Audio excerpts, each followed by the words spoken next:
Welcome back to my YouTube channel સુહાણા સફરમાં તમારા બધાનું હાર્દિક સ્વાગત છે। તો મિત્રો વાત કરીએ આપણે વિડીયોની, તો આજે આપણે બતાવીશું સિકોતર માતાનું મંદિર અને 500 વર્ષ જૂનું હનુમાનજીનું મંદિર। તો મિત્રો વાત કરીએ તો આપણે સિકોતર માતાના મંદિરની, તો ત્યાં એક ગુજરાતી સોંગનું એવું શૂટિંગ પણ થયું હતું। આજે આપણે આવી ગયા હતા બોરસદ તાલુકાના નાણીખેડી ગામે, જ્યાં આવેલું છે માં સિકોતર માતાનું મંદિર। મિત્રો તમે જોઈ શકો છો અમારી વિડીયોમાં અમે આવી ગયા છે નાણીખેડી ગામમાં માતા સિકોતર માતાના મંદિરે। તો મિત્રો આપણે પહેલાં માતાજીના દર્શન કરાવીશું।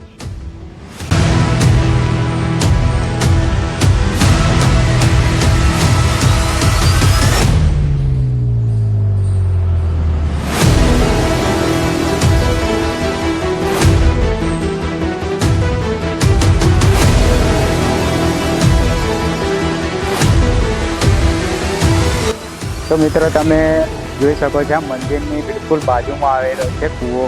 કૂવાની ખાસ વાત એ છે કે આ કૂવો લાખા વંજારા દ્વારા નિર્માણ કરવામાં આવ્યું હતું। તમે કૂવો અંદર જોઈ શકો છો, આ કૂવો એક જ રાતમાં તૈયાર કરવામાં આવ્યો હતો લાખા વંજારાના દ્વારા।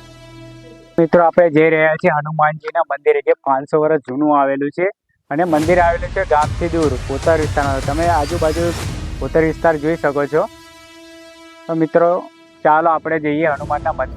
તો મિત્રો તમે જોઈ શકો છો હનુમાન દાદાની મૂર્તિ, કેમેરો થોડો નજીક લાવજો। તમે જોઈ શકો છો હનુમાન દાદાની મૂર્તિ, જે 500 વર્ષથી પણ જૂની છે એવું માનવામાં આવે છે।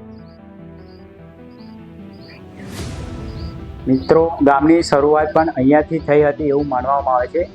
અહીં આજુબાજુ જ્યારે ખોદકામ કે ગમે તે વસ્તુ કરવામાં આવે છે ત્યારે જૂના ઘરના અવશેષો જેવું મળી આવે છે, કે જેવું કે દેશી નરિયા છે, તો જ્યારે આજુબાજુ ખોદકામ કરીએ ત્યારે એવું મળી આવે।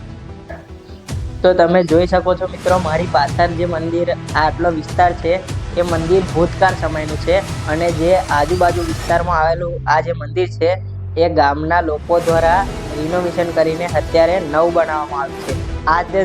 આ જે તમે જોઈ શકો છો એ મંદિર 500 વર્ષ જૂનું છે અને અત્યારે પણ એ જ હાલમાં જોવા મળી રહ્યું છે। તો તમે જેમ જાણ્યું એમ આપણે કીધું કે આ મંદિરનું રિનોવેશન કરવાનું, તો મારી પાછળનો ભાગ તમે જોઈ શકો છો જે ગામ લોકો દ્વારા રિનોવેશન કરીને અત્યારે નવો બનાવવામાં આવ્યો છે, અને અંદરનો જે ભાગ હતો એ હજુ પણ 500 વર્ષ જૂનો જ છે।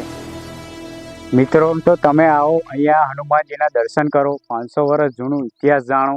અને અહીંયા મિત્રો ખાસ વાત એ છે કે તમને શહેરનો કલા જે ઘોંઘાટ છે એ જોવા નહીં મળે, અને અહીંયા તમને મનની શાંતિ મળશે।